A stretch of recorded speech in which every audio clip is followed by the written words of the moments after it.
Well, I'm really excited to say that I just received the Odroid Go Super. This is the latest from HardKernel, and it's an update to their 2019 Odroid Go Advance, which I love and I've done a video on previously. So what's so new about this one? Well, a few things are new and a few things are not new. The main thing you'll notice right away is that it's got a much larger screen than the previous model. This actually has a 5-inch beautiful screen, very high resolution compared to the Odroid Go Advance.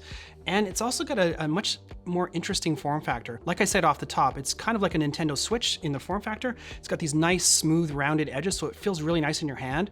And unlike the previous model, you actually don't put this one together at all. It comes fully assembled. So it doesn't have that creakiness that you would have from assembling it yourself if you don't have the screws tightened properly, that type of thing. I have the transparent one here, but they also make a gray one as well. The thing that I really like about this though has to be the form factor. It just feels so nice in the hands. Unlike the previous model, this actually has dual analog sticks, but it's also kind of where you see that they might have cheaped out a little bit. These analog sticks are quite small and they're also almost sharp.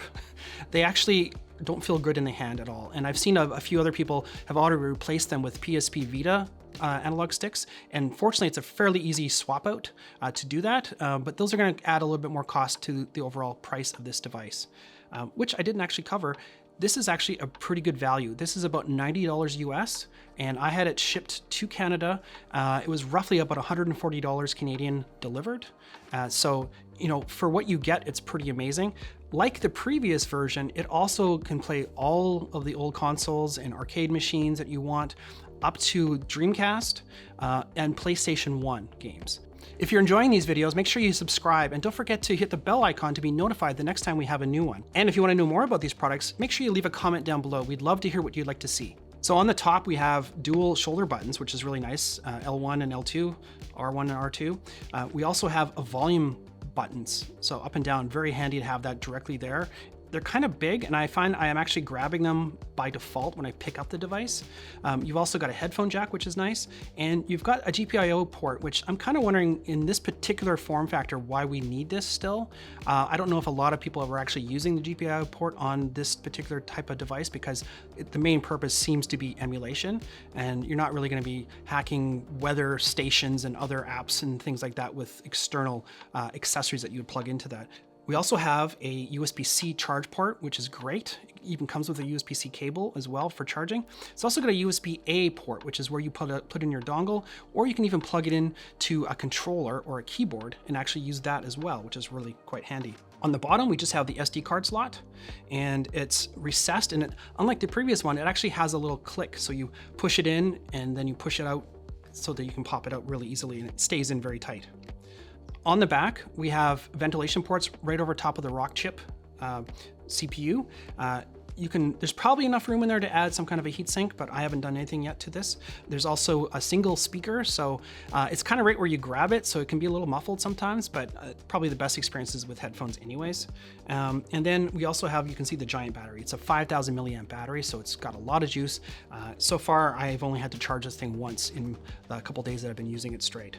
On the front, we have 4 buttons on the bottom now, so with 2 on each side, and these are really soft, mushy buttons that are basically for different things you can map to. So depending on the emulator or depending on the operating system you're actually running, they may or may not be used. Most of the time though, I found that these start and select buttons up top are what I use to get in and out of games, and also to reboot the system or shut it down at the end of the sessions.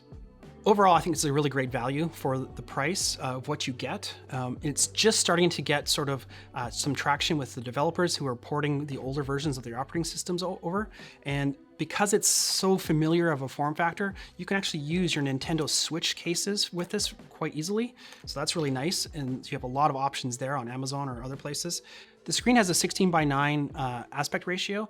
So most games that you're going to play on emulators are going to have black bars on the side. What I like about Batocera and some of the other operating systems, they actually have bezels you can download, and they can give you the nice actual authentic console or video game arcade look to your games around the actual emulation itself. So overall, I think this is a really great value for this type of a device. It's got a great form factor.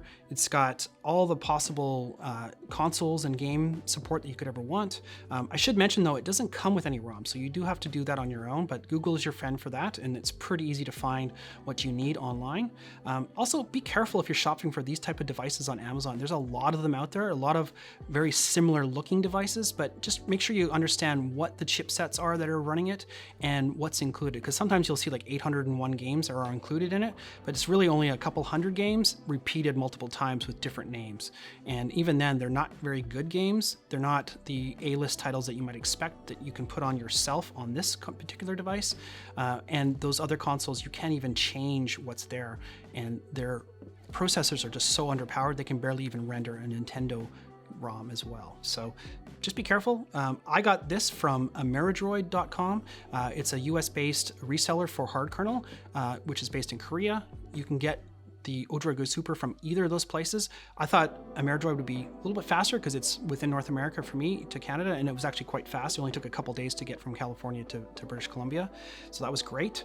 But yeah, if you enjoy retro gaming of any kind, from any console or era of video games, this is the thing to beat right now.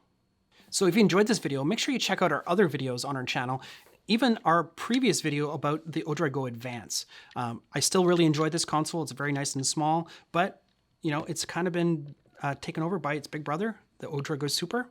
So make sure you like and subscribe, and leave a comment down below if you have any comments about this video or the Odroid Go itself.